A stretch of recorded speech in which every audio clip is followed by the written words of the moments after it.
Hello. Have you ever wondered which tennis racket will suit your tennis game?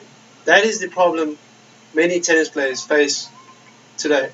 You can tell a lot of a tennis racket by looking at the width of the frame.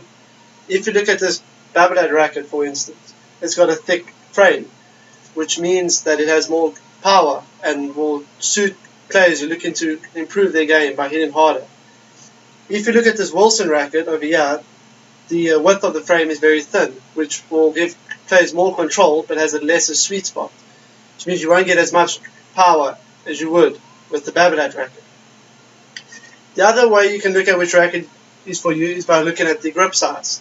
The size of the grip, if you hold your racket and your fingers overlap like that, which is happening now, it is not very good, which means this racket does not suit you. You will need to find a racket where you can hold the grip and put one finger space in between.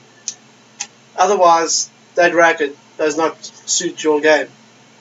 The other way you can look to decide which racket you want is by the length of the racket. The more length of the racket is also the more powerful the racket will be.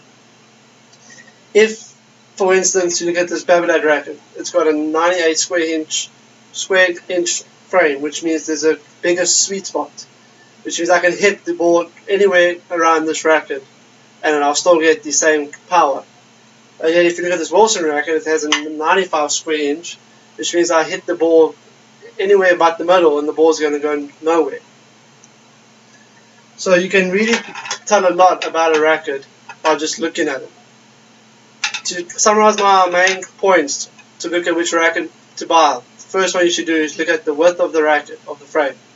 The second way is to look at the grip size, and the third way is to look at the diameter of the racket. Thank you.